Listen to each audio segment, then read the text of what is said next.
नमस्कार दोस्तों, स्वागत है आपका अपने YouTube channel let's join us पर। दोस्तों, इस सेशन में हम बात करते हैं करंट अफेयर के महत्वपूर्ण प्रश्नों पर।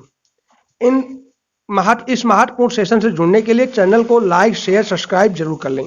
तो बिना देरी के शुरू करते हैं आज का महत्वपूर्ण सेशन। आज का पहला प्रश्न है, नरेंद्र मोदी ने लगातार तीसरी बार भारत के पीएम पद की शपथ ली, वह किस लोकसभा क्षेत्र से जीते हैं? ए लखनऊ, बी गांधीनगर, सी वाराणसी, डी इंदौर। यहां पर विकल्प सी वाराणसी सही हो जाएगा। इसकी व्याख्या देखते हैं। नरेंद्र मोदी ने प्रधानमंत्री के रूप में तीसरी बार शपथ लेते हुए इतिहास रच दिया। पीएम मोदी भारतीय राजनीति के दूसरे ऐसे नेता बन गए हैं जिन्होंने लगातार तीसरी बार पीएम पद की शपथ ली है। इससे पहले केवल भारत में पहले प्रधानमंत्री पंडित जवाहरलाल नेहरू ने यह कारनामा किया था। मंत्रिमंडल में 30 कैबिनेट मंत्री, 5 स्वतंत्र प्रभार वाले मंत्री, राज्य मंत्री और 36 राज्य मंत्री शामिल हैं। तो दोस्तों, पीएम का लोकसभा क्षेत्र वाराणसी है। अगला प्रश्न है, प्रेम सिंह तमांग ने हाल ही में किस राज्य में मुख्यमंत्री के तौर पर शपथ लिया है? ए अरुणाचल प्रदेश, बी मेघालय, सी उड़ीसा, डी सिक्किम। तो दोस्तों, यहां पर विकल्प डी सिक्किम सही हो जाएगा। इसके बारे में कुछ जानते हैं। सिक्किम क्रांतिकारी मोर्चा एसकेएम के प्रमुख प्रेम सिंह तमांग ने लगातार दूसरी बार सिक्किम राज्य के मुख्यमंत्री के रूप में शपथ ली है। 56 वर्षीय राजनेता को गंगटोक के पलजोर स्टेडियम में आयोजित एक समारोह में राज्यपाल लक्ष्मण प्रसाद आचार्य ने पद और गोपनीयता की शपथ दिलाई। एसकेएम ने विधानसभा चुनाव में राज्य की 32 में से 31 सीटें जीती थी। तो दोस्तों, प्रेम सिंह तमांग सिक्किम के नए मुख्यमंत्री हैं।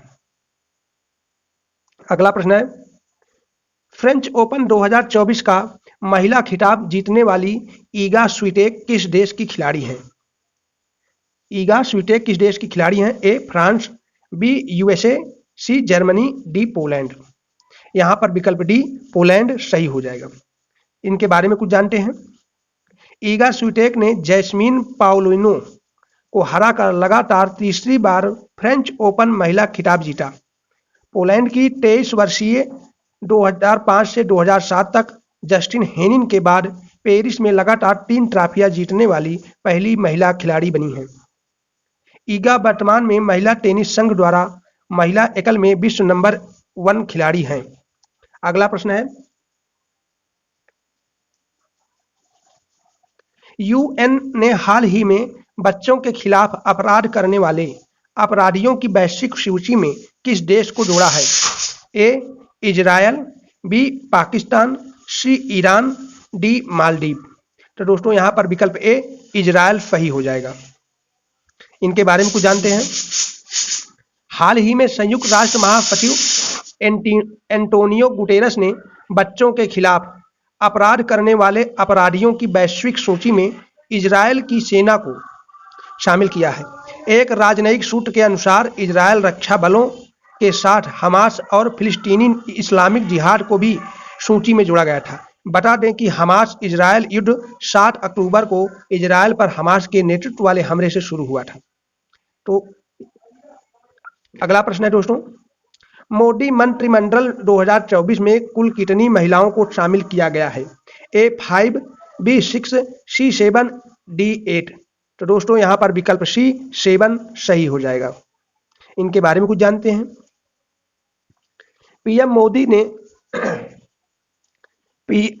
मोदी ने नेतृत्व वाली नई सरकार में कुल 7 महिला मंत्रियों को स्थान मिला है, जिनमें 2 कैबिनेट और 5 राज्य मंत्री की रैंक की मंत्री हैं। 2 कैबिनेट मंत्रियों में वित्त मंत्री निर्मला सीतारमण और महिला और बाल विकास मंत्री अन्नापूर्णा देवी शामिल हैं। वहीं अन्य राज्य मंत्रियों में शोभा करंदलाजे, नीमूबेन, जयंतीबाई बम्भानिया, सावित्री ठाकुर, रक्षा निखिल खड़से और अनुप्रिया पटेल शामिल हैं। अगला प्रश्न है, मोदी मंत्रिमंडल में इस बार कुल कितने पूर्व मुख्यमंत्री शामिल हुए हैं?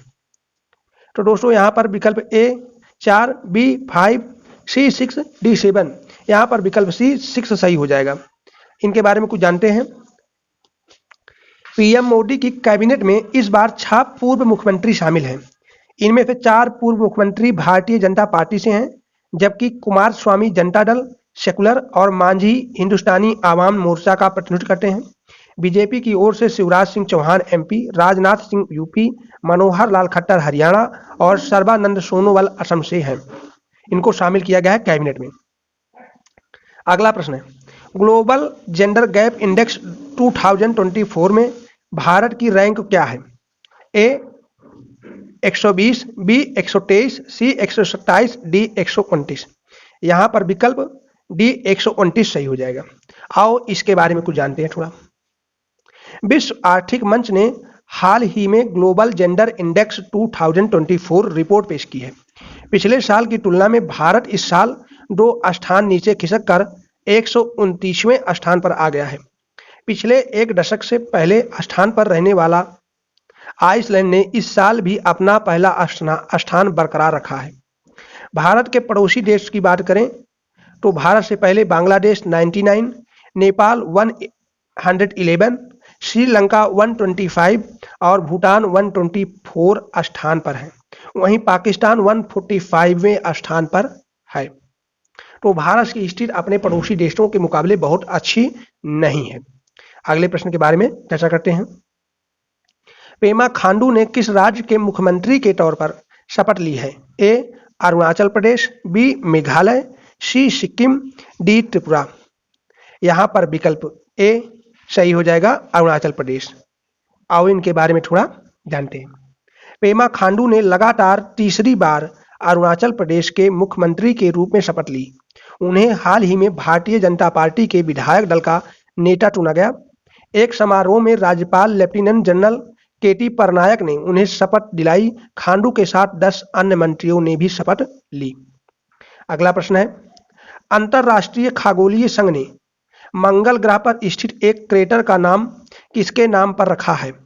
ए professor Devendra Lal, be CV Raman, C Satyendra Nath Bose, D Vikram Sarabhai. यहाँ पर विकल्प ए प्रोफेसर देवेंद्र लाल सही हो जाएगा। आओ इनके बारे में थोड़ा जानकारी करते हैं। हाल ही में अंतरराष्ट्रीय खगोलीय संघ IAU ने मंगल ग्रह पर थारिस ज्वालामुखी क्षेत्र के भीतर स्थित 3 नए क्रेटरों को भारत के विज्ञान समुदाय और भारतीय स्थानों के नाम पर रखे हैं। सबसे बड़े क्रेटर का नाम प्रोफेसर देवेंद्र लाल के सम्मान में लाल क्रेटर रखा गया है। वहीं मुर्सान क्रेटर का नाम भारत के उत्तर प्रदेश के मुर्सान शहर से लिया गया है, जबकि हिल्सा क्रेटर का नाम भारत के बिहार के हिल्सा शहर के नाम पर रखा गया है। तो यहाँ पर 3 क्रेटर हैं। एक है हिल्सा क्रेटर जो कि बिहार के हिल्सा शहर से प्रभावित है। दूसरा है मुर्सान क्रेटर जो उत्तर प्रदेश के मुर्सान शहर से लिया गया है। और पहला है लाल क्रेटर जो वैज्ञानिक प्रोफेसर देवेंद्र लाल के नाम पर रखा गया है। अगला प्रश्न है दोस्तों आज का, हाल ही में किस देश द्वारा कंटेनर पोर्ट परफॉर्मेंस इंडेक्स जारी किया गया? हाल ही में किसके द्वारा कंटेनर पोर्ट परफॉर्मेंस इंडेक्स जारी किया गया है? A world economic forum, B world bank, C UNESCO, D इनमें से कोई नहीं। तो दोस्तों यहाँ पर विकल्प बी वर्ल्ड बैंक सही हो जाएगा। आओ इसके बारे में कुछ विशेष जानते हैं। वर्ल्ड बैंक, विश्व बैंक ने हाल ही में S&P ग्लोबल मार्केट इंटेलिजेंस के सहयोग से कंटेनर पोर्ट परफॉर्मेंस इंडेक्स जारी किया है। CPPI दुनिया भर के 405 बंदरगाहों के व्यापक डेटाबेस पर आधारित है, जो अब तक का सबसे बड़ा डेटाबेस है। बता दें कि विशाखापट्टनम पोर्ट अथॉरिटी ने इस रैंकिंग में 18वां स्थान प्राप्त किया है। तो दोस्तों यहाँ पर वर्ल्ड बैंक हो जाएगा और भारत का विशाखापट्टनम पोर्ट ने इस रैंकिंग में 18वां स्थान प्राप्त किया है। आज का अगला प्रश्न है, नासा भारत में किस IIT के साथ मिलकर मल्टी ड्रग प्रतिरोधी रोग जनकों पर शोध कर रहा है? A IIT Delhi, B IIT Madras, C IIT Varanasi, D IIT Mumbai. तो दोस्तों यहाँ पर विकल्प बी IIT मद्रास सही हो जाएगा। आओ इसके बारे में थोड़ा विशेष जानते हैं। IIT मद्रास भारतीय प्रौद्योगिकी संस्थान मद्रास और नासा की जेट प्रोपल्शन लेबोरेटरी के शोधकर्ता अंतरराष्ट्रीय अंतरिक्ष स्टेशन पर मल्टी ड्रग प्रतिरोधी रोगजनकों पर शोध कर रहे हैं। आईआईटी मद्रास और नासा के जेपीएल के बीच सहयोगात्मक प्रयास वैज्ञानिक ज्ञान को आगे बढ़ाने और अंतर्राष्ट्रीय साझेदारी को बढ़ावा देगा। यहाँ पर विकल्प भी आईआईटी मद्रास सही हो जाएगा। आज का अगला प्रश्न देखते हैं। G7 शिखर सम्मेलन का आयोजन कहाँ किया जा रहा है? A France, B Japan, C Canada, D Italy. तो दोस्तों यहाँ पर विकल्प डी इटली सही हो जाएगा। आओ इसके बारे में थोड़ा जानते हैं। ग्रुप 7 जिसे G7 शॉर्ट में कहा जाता है, शिखर सम्मेलन का आयोजन इटली में किया जा रहा है। G7 एक अंतर सरकारी राजनीतिक और आर्थिक मंच है जिसमें France, Germany, Italy, Japan, United kingdom और संयुक्त राज्य अमेरिका शामिल हैं। G7 की स्थापना 1975 में हुई थी। 1990 के दशक के अंत में G8 बनाकर रूस को इसमें शामिल किया गया था, लेकिन क्रीमिया पर कब्जे के बाद 2014 में इसे निलंबित कर दिया गया। तो इस समय वर्तमान में G7 ही है। आज का अगला प्रश्न है। अजीत डोभाल किस पद पर सबसे लंबे समय तक सेवा देने वाले व्यक्ति हैं? ए भारत के महाधिवक्ता, बी नीति आयोग के उपाध्यक्ष, सी राष्ट्रीय सुरक्षा सलाहकार, डी प्रधानमंत्री के प्रधान सचिव। तो यहाँ पर हो जाएगा सी राष्ट्रीय सुरक्षा सलाहकार, जिसको NSA बोला जाता है। राष्ट्रीय सुरक्षा सलाहकार भारत सरकार के एक आदेश के अनुसार अजीत डोभाल को तीसरे कार्यकाल के लिए राष्ट्रीय सुरक्षा सलाहकार के रूप में नियुक्त किया गया है। कैबिनेट की नियुक्ति समिति ने 10 जून से डोभाल की नियुक्ति को मंजूरी दे दी। डोभाल सबसे लंबे समय तक सेवा देने वाले NSA हैं। डोभाल को पहली बार साल 2014 में इस पद पर नियुक्त किया गया था। उनका दूसरा कार्यकाल 2019 में शुरू हुआ था, जो 5 जून को समाप्त हुआ था। तो ये तीसरी बार लगातार उस पर नियुक्त हुए हैं और इनका सबसे लंबा कार्यकाल हो गया है। आज का अगला प्रश्न है। किसे हाल ही में दोबारा प्रधानमंत्री नरेंद्र मोदी का प्रधान सचिव नियुक्त किया गया है? ए नृपेंद्र मिश्रा, बी डॉक्टर प्रमोद कुमार मिश्रा, सी प्रमोद तिवारी, डी अभय कुमार सिन्हा। तो दोस्तों यहाँ पर हो जाएंगे डॉक्टर प्रमोद कुमार मिश्रा, विकल्प बी। इनके बारे में थोड़ा जानते हैं। पूर्व IAS अधिकारी डॉक्टर प्रमोद कुमार मिश्रा को दोबारा प्रधानमंत्री नरेंद्र मोदी का प्रधान सचिव नियुक्त किया गया है। कार्मिक एवं प्रशिक्षण विभाग की ओर से जारी एक आदेश के अनुसार कैबिनेट की नियुक्ति समिति ने 6 जून से इस पद पर डॉक्टर मिश्रा की नियुक्ति को मंजूरी दे दी है। उन्होंने 2014 से 19 के दौरान प्रधानमंत्री के अतिरिक्त प्रधान सचिव के रूप में कार्यरत थे। अगला प्रश्न पर बात करते हैं। Dedicated front corridor corporation of India limited के अगले MD के रूप में चुना गया है। ए राजीव कुमार, बी अभिषेक सिंह, सी प्रवीण कुमार, डी अभिमन्यु रामचंद्रन। तो यहाँ पर विकल्प सी प्रवीण कुमार सही हो जाएगा। आओ इनके बारे में थोड़ा जानते हैं। प्रवीण कुमार रेल मंत्रालय के तहत एक सार्वजनिक उपक्रम dedicated front corridor corporation of India limited DFCCIL के अगले प्रबंध निदेशक होंगे। सार्वजनिक उद्यम चयन बोर्ड पैनल द्वारा इस पद के लिए उनकी सिफारिश की गई है। वर्तमान में वह DFCCIL में ही कार्यकारी निदेशक के रूप में कार्यरत हैं। अगला प्रश्न है। भारत ने आपदा प्रभावित पापुआ न्यू गिनी को कितने मिलियन अमेरिकी डॉलर की मानवीय सहायता भेजी है? ए 1 मिलियन, बी 2 मिलियन, सी 3 मिलियन, डी 4 मिलियन। यहाँ पर विकल्प ए 1 मिलियन सही हो जाएगा। इसके बारे में थोड़ा जानते हैं। भारत ने हाल ही में आपदा प्रभावित पापुआ न्यू गिनी को 1 मिलियन अमेरिकी डॉलर की मानवीय सहायता भेजी है, जो वहां पहुंच गई है।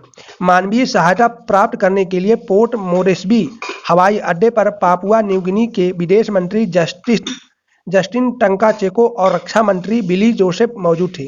पापुआ न्यू गिनी ओशिनिया में स्थित एक देश है। अगला प्रश्न है। इंदिरा गांधी राष्ट्रीय कला केंद्र ने किसके साथ भारतीय कला और संस्कृति को बढ़ावा देने के लिए समझौता किया है? ए दूरदर्शन, बी संसद टीवी, सी पर्यटन मंत्रालय, डी नीति आयोग। यहाँ पर विकल्प बी संसद टीवी सही हो जाएगा। तो इसके बारे में थोड़ा जानते हैं। संसद टीवी भारतीय कला और संस्कृति को और अधिक लोगों तक पहुंचाने के उद्देश्य से इंदिरा गांधी राष्ट्रीय कला केंद्र और संसद टीवी ने एक महत्वपूर्ण समझौता किया है। समझौते के तहत IGNCA के निर्मित कार्यक्रम संसद टीवी पर प्रसारित किए जाएंगे। साथ ही संसद टीवी IGNCA के सांस्कृतिक अभिलेखागार की सामग्री का भी उपयोग कर सकेगा। IGNCA की ओर से डॉक्टर सच्चिदानंद जोशी और संसद टीवी के मुख्य कार्यकारी अधिकारी रजत पुन्हानी ने समझौते पर हस्ताक्षर किया है। आज का अगला प्रश्न है, प्रतिवर्ष विश्व रक्तदाता दिवस कब मनाया जाता है? A 12 June, B 13 June, C 14 June, D 15 जून। तो दोस्तों यहाँ पर हो जाएगा विकल्प C 14 जून। इसके बारे में थोड़ा जानकारी करते हैं। प्रतिवर्ष विश्व रक्तदाता दिवस 14 जून को मनाया जाता है। इसका उद्देश्य सुरक्षित रक्त और रक्त उत्पादों की आवश्यकता के बारे में लोगों को जागरूक करना है। इस बार विश्व रक्तदाता दिवस की 20वीं वर्षगांठ भी है। इस वर्ष का स्लोगन 20 साल पूरे होने का जश्न मनाना, रक्तदाताओं का धन्यवाद, 20 years of celebrating giving thanks you blood donors है। ये इसका थीम है। ये थीम जरूर याद कर लें, क्योंकि एग्जाम में या तो डेट पूछेगा या तो थीम पूछेगा, लेकिन थीम मोस्ट इंपॉर्टेंट है, इसलिए इसको जरूर याद कर लें। आज का अगला प्रश्न है, दुनिया के सबसे ऊंचे रेलवे पुल पर भारतीय रेलवे ने पहला ट्रायल रन पूरा किया। यह किस नदी पर स्थित है? A Jhelum, B Chenab, C Sindhu, D Sutlej. तो दोस्तों यहाँ पर विकल्प B चेनाब सही हो जाएगा। इस पुल के बारे में अधिक जानकारी करते हैं। केंद्रीय रेल मंत्री अश्विनी वैष्णव ने घोषणा की कि संगलदान सियासी ट्रेन का पहला ट्रायल रन पूरा हो गया है, जो दुनिया के सबसे ऊंचे रेलवे पुल चिनाब को पार करने का एक महत्वपूर्ण मील का पत्थर है। यह पुल जम्मू और कश्मीर क्षेत्र में चिनाब नदी के ऊपर 359 मीटर लगभग 109 फीट ऊपर बनाया गया था और एफिल टावर से लगभग 35 मीटर ऊंचा है। आज का अगला प्रश्न है, एक्सरसाइज रेड फ्लैग 2024 का दूसरा संस्करण USA में कहां आयोजित किया गया? A Nellis air force base Nevada, B Ellison air force base Alaska, C Luke air force base Arizona, D इनमें से कोई नहीं। तो यहाँ पर विकल्प B Ellison air force base Alaska में सही हो जाएगा। आओ इसके बारे में जानकारी करते हैं। भारतीय वायुसेना की एक टुकड़ी ने संयुक्त राज्य वायुसेना के एलिसन एयरफोर्स बेस अलास्का में 4 जून से 14 जून 2024 तक आयोजित अभ्यास रेड फ्लैग 2024 में भाग लिया। यह रेड फ्लैग 2024 का दूसरा संस्करण है, जिसे अमेरिकी वायुसेना द्वारा वर्ष में 4 बार आयोजित किया जाता है। इस अभ्यास में भारत के अलावा सिंगापुर, यूनाइटेड किंगडम और नीदरलैंड की एयरफोर्स ने भी भाग लिया। अगला प्रश्न है, जीमेक्स अभ्यास का कौन सा संस्करण साल 2024 में आयोजित किया जा रहा था? तो A 6वां, B 7वां, C 8वां, D 9वां। तो दोस्तों यहाँ पर विकल्प 8वां C विकल्प सही हो जाएगा। हाल ही में जीमेक्स अभ्यास 2024 जापान के योकोसुका में आयोजित किया जा रहा है। यह जीमेक्स का 8वां संस्करण है, जो 2012 में प्रारंभ हुआ था। इस अभ्यास में हार्बर, समुद्री दोनों फेज के अभ्यास शामिल हैं। भारतीय नौसेना के स्वदेशी स्टील्थ फ्रीगेट INS शिवालिक इस द्विपक्षीय समुद्री अभ्यास में भाग ले रहा है। वहीं जापान की ओर से गाइडेड मिसाइल डिस्ट्रॉयर JS युगरी भाग ले रहा है। अगला प्रश्न है, दक्षिण अफ्रीकी संसद द्वारा दक्षिण अफ्रीका के राष्ट्रपति के रूप में किसे पुनः निर्वाचित किया गया? A Julius Malema, B Jacob Zuma, C Cyril Ramaphosa, D Thabo Mbeki. यहाँ पर विकल्प C सिरिल रामफोसा सही हो जाएगा। इनके बारे में थोड़ा अधिक जानते हैं। सिरिल रामफोसा दक्षिण अफ्रीकी संसद ने 7वीं संसद की नेशनल असेंबली की पहली बैठक के दौरान शुक्रवार को अफ्रीकी राष्ट्रीय कांग्रेस के अध्यक्ष सिरिल रामफोसा को दक्षिण अफ्रीका के राष्ट्रपति के रूप में फिर से चुना। यह दक्षिण अफ्रीका के राष्ट्रपति के रूप में रामफोसा का दूसरा कार्यकाल है।